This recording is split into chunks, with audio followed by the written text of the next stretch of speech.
On the eastern Baltic coast, only one local tribe forged its own nation, with its own warriors, its own trade, its own wealth, and its own gods. Lithuania.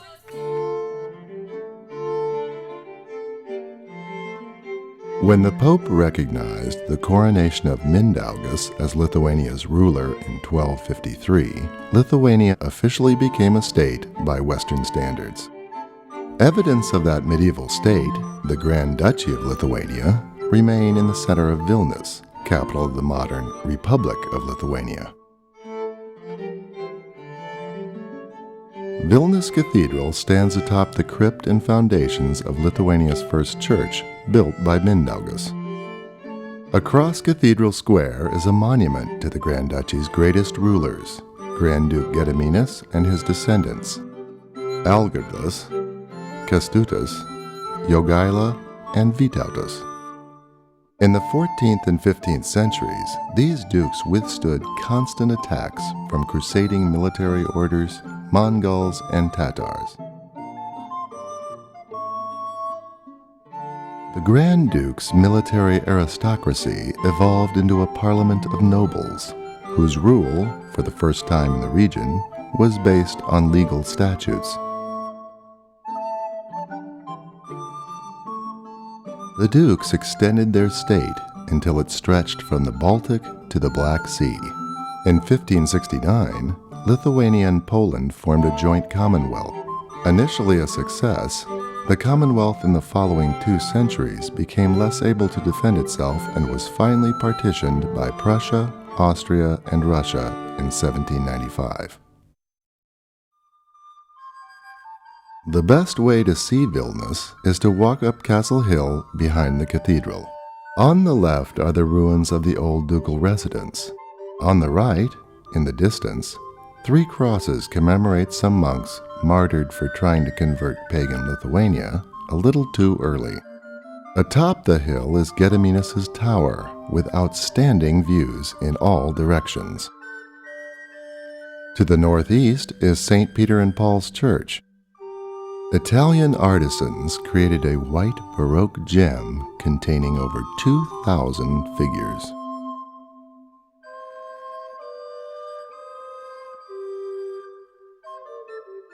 The Upper Ducal Palace once occupied the rest of the hill. To the southeast, by the Vilna River, is St. Anne's, a Gothic masterpiece now over 500 years old.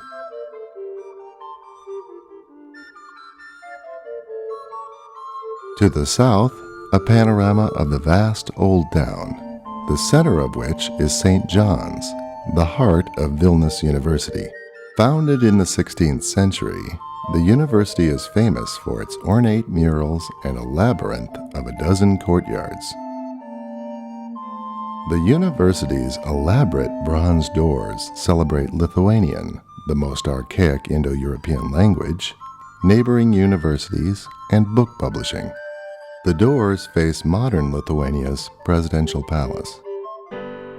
Pilies, or Castle Street, just below Gediminas' tower, is Vilnius's oldest. The adjacent side streets and courts invite exploration. You might find some of the many reminders of Poland's greatest romantic poet, Adam Mickiewicz. A university student exiled for opposition to Tsarist occupation, Mickiewicz was one of many Polish cultural figures linked with Vilnius. In the middle of Pilies is the Signer's House, where the founders of the new Lithuanian Republic signed the Act of Independence in 1918. A little further along Pilies is St. Nicholas the Wonder Worker, one of 4 Orthodox churches in Old Town. Built for a Russian princess in the 14th century, it's a reminder that many of the Grand Duchy's allies subjects, and court officials were Orthodox Slavs. Vilnius ends at Rotušės, or Town Hall Square. The Baroque cathedral on one side is named for Casimir, Lithuania's patron saint. Numerous medieval streets meander out from the square. The main route is up Didžioji, or Great Street, to Philharmonic Square. A detour through the nearby Basilian Gate brings us to Holy Trinity, a rare Uniate church. The Uniate faith is a synthesis of Orthodox and Catholic beliefs, created in the 16th century and suppressed later by both Tsarist and Communist authorities. This Uniate church is an example of religious freedom in the Grand Duchy. Catholics, Orthodox, Protestants, Muslims, and Jews all had their own houses of worship in Vilnius. The Gates of Dawn is a chapel, a popular pilgrimage site, and the last remaining city gate. Due west of the cathedral is the new city, bisected by Gedimino Prospect. The prospect goes past Lukiškių Square, where Lenin's statue once pointed to the KGB's headquarters and prison, now a museum. At the very end of the prospect is the National Library and the Parliament Building. Here, in 1991, thousands stood up to the Red Army to protect their newly re-independent Lithuanian state.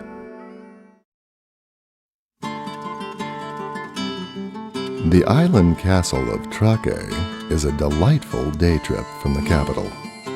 Many Trakai homes have unusual Eastern features.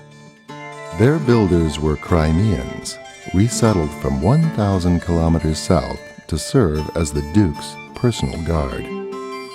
This former military stronghold is dedicated now to peaceful pursuits.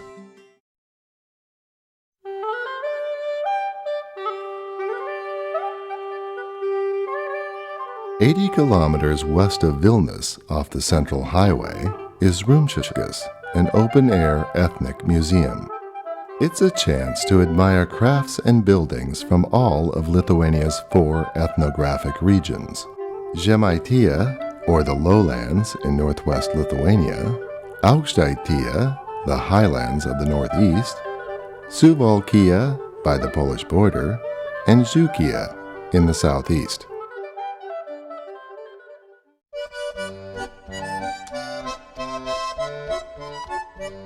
Rumšiškės is the nation's most popular place for celebrating traditional holidays such as the end-of-winter carnival, called Užgavėnės. Even in cities, people feel close enough to nature to celebrate its seasons with dance, song, and craft festivals year-round. For Lithuanians, the months themselves are named after the cycle of nature. Winter has dry, frozen earth and sunny months. Spring starts out with a fight, followed by dove and cuckoo bird months. Summer brings birch and linden trees, then rye cutting. Autumn, rye sowing, flax making, and leaf fall. Even many people's names are the same words used for elements of nature, such as fire, dawn, storm, dew, amber, and even happiness.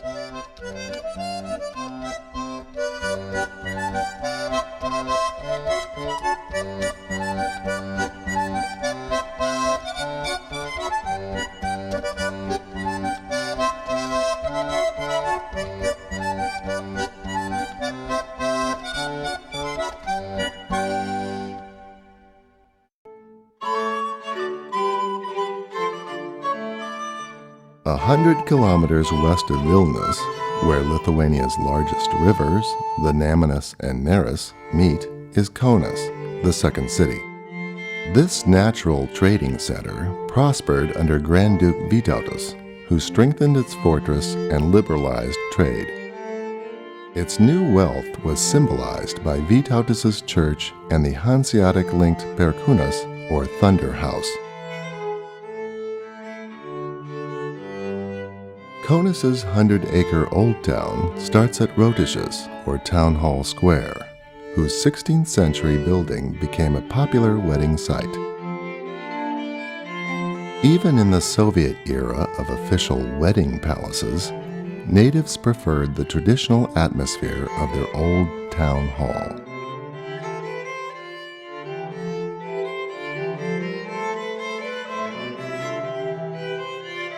The nearby St. Peter and Paul's Cathedral, founded in the 15th century, boasts 9 Baroque altars. Vilnius Street was once the road to Vilnius, but is now an ideal pedestrian route from old to new town. Poland occupied Vilnius between the world wars, and Kaunas became the temporary capital. Kaunas's presidential palace is now a park with statues of the first presidents, Aleksandras Stulginskis, Kazys Grinas, and Antanas Smetona.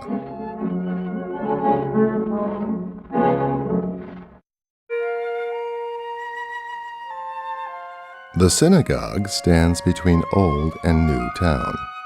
Kaunas was home to Lithuania's largest Jewish community before the Nazi invasion of 1941.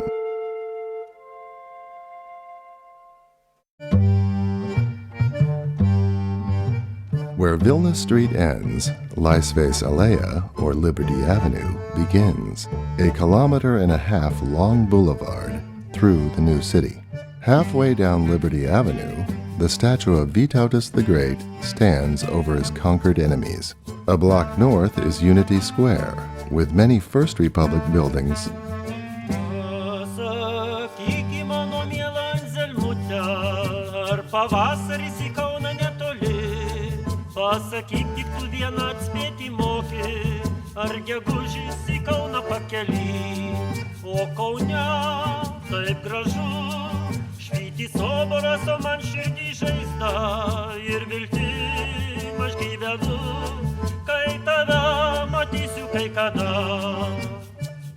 The National Art Gallery is dedicated to the nation's most famous artist, Čiurlionis. Further along Liberty Avenue is another reminder of the 30s, a funicular, one of 2 in the city.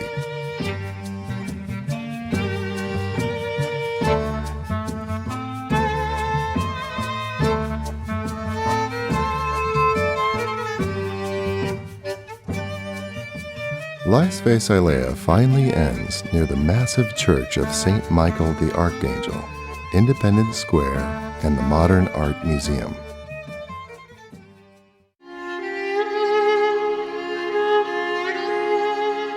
The 9th Fort, just outside Kaunas, is now a memorial to the victims of Nazis. Most Jews were killed during World War II, but remembered now by the hundreds of monuments built since independence.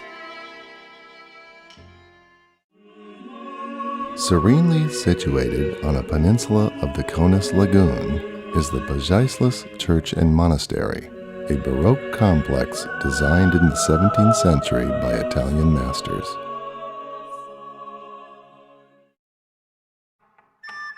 An excursion boat from Kaunas on the Nemunas River is an excellent way to follow the castle route west through the center of Lithuania. Lithuania has nearly 1,000 former temple and castle mounds, places of faith and refuge in pre-Christian times. Grand Duke Gediminas himself is said to have died defending this very hill. Under constant assault from German crusaders, the Grand Dukes developed a defensive network to protect the country's interior. After Grand Duke Vytautas and his cousin Jogaila, King of Poland, destroyed the Teutonic Knights in 1410, conflict ebbed. The river then became an important trade route, and the castles, noble estates. Nowadays, the castles offer a peaceful aspect.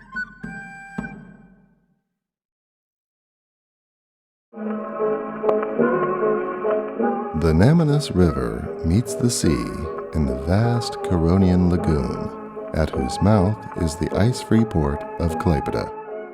The port began when the Teutonic Knights built a castle here in the 13th century. German traders then developed a town, mingling with the native population to create the most eastern of Prussia's cities. The city center is Theater Square. Anhen von Taro was a 17th century beauty, immortalized in song by a local admirer, Simon Dach. The Red Army captured Klaipėda near the end of World War II, driving out the inhabitants, destroying their churches, and even obliterating the cemeteries. Fortunately, the center of Old Town survived. Visitors can still enjoy viewing the tall, rounded, half-timber houses reminiscent of Dutch trading towns. The 19th century neo-Gothic buildings were built under the German Empire.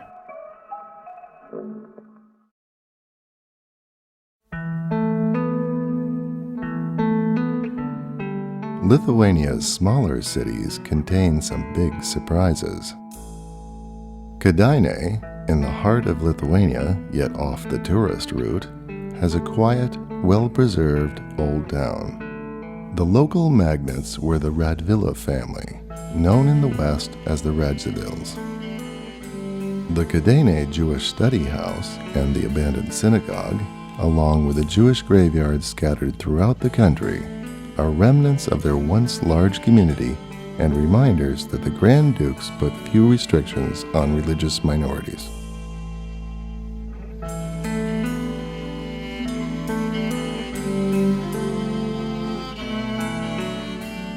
In Cholet, or Sun City, the statue of a golden man commemorates a victory over crusaders.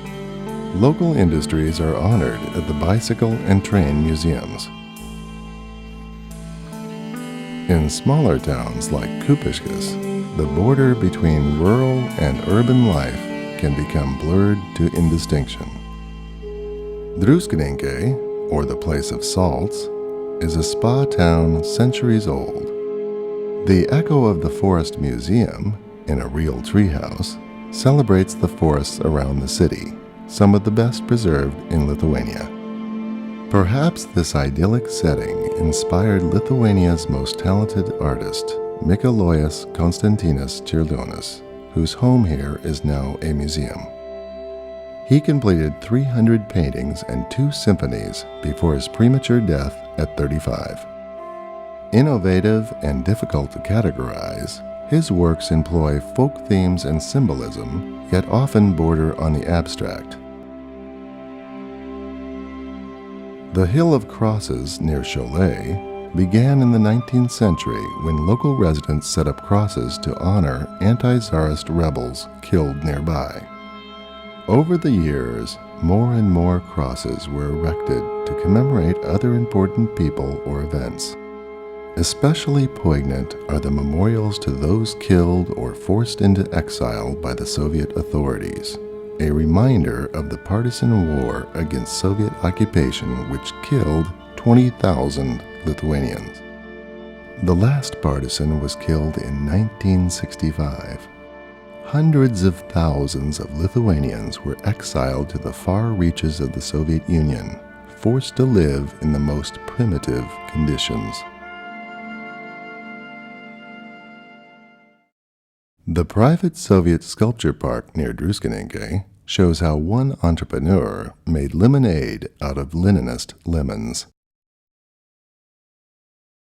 Other Soviet leftovers, such as the massive cement housing structures in every city and the neglected infrastructure, will take some time to replace. And the disastrous collectivization of farming set agriculture back half a century.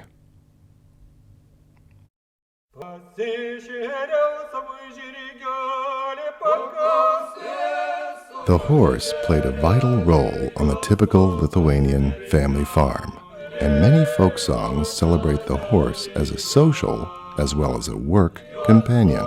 So it is no surprise to find an entire museum dedicated to horses in the town of Anykščiai. One common folk theme is for the protagonist to ride out to meet his lady love, then relate his ensuing thoughts to his horse.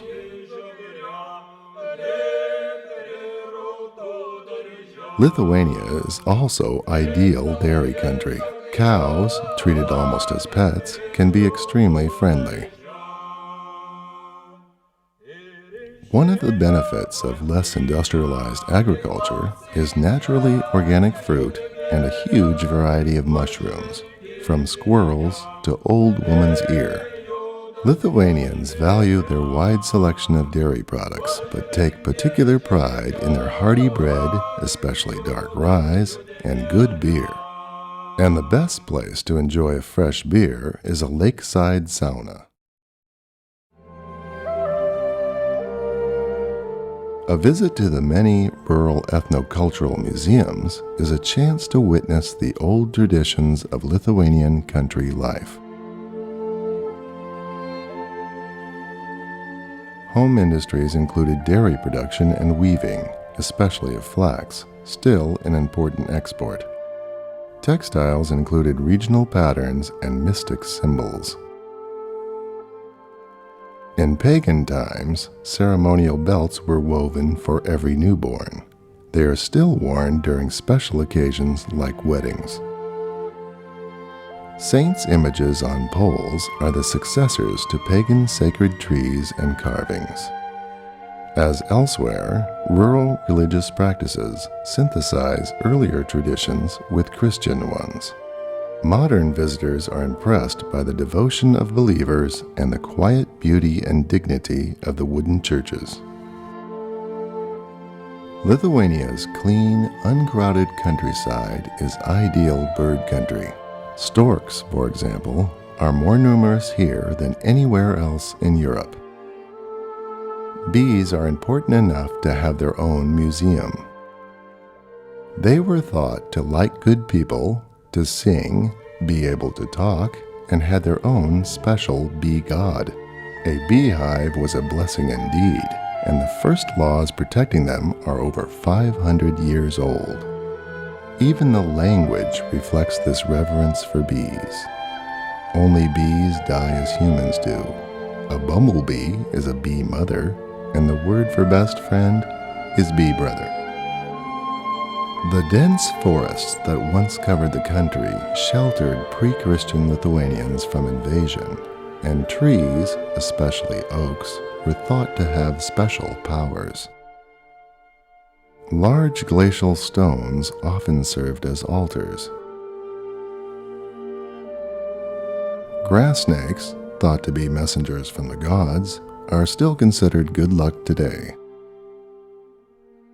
In the lake region of Molete, men continue the search for their proper place in the universe at the Astronomical Observatory and Ethno-Cosmological Museum. This museum manages to combine the study of paleoastronomy with modern research. In a gorgeous country, it's possible to imagine that all things possess a spirit. In a land of 4,000 lakes and 30,000 streams, the pursuit of fish is a diversion with devout believers. They even have their own fishing museum. 5 national and 30 regional parks provide plenty of opportunities to enjoy an angler's paradise.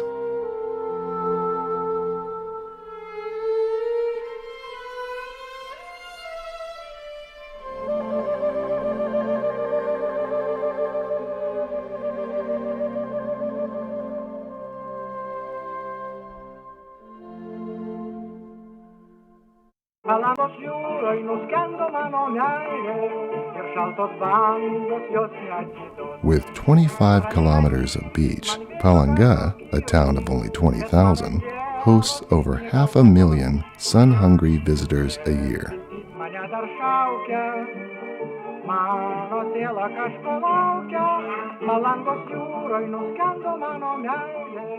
The century-old botanical park, on the grounds of a former estate, includes a museum with over 25,000 pieces of the amber this region is famous for, and a cave said to be used by pagan priestesses.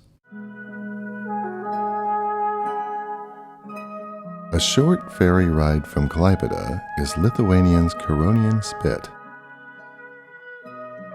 50 kilometers of sand dunes, at its widest a few kilometers, at its narrowest only a few hundred meters. The entire spit is now a serene national park. The park is lightly populated. One of the few towns is Jodkrante, or Black Shore. It's known for its Witch's Hill, once a sacred spot. The hill is now covered with carvings based on local myths and legends. Devils, a common theme, are by tradition not mankind's mortal enemies, but impish or ridiculous rogues. At the spit's southern end is Nida, Lithuania's last and most peaceful town. Former fishermen's cottages face a small bay, an ideal place to quietly contemplate the wonders of nature.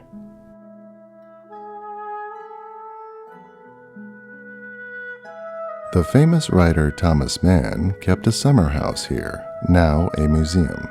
He described Nida as a place where there are no roads, just sand,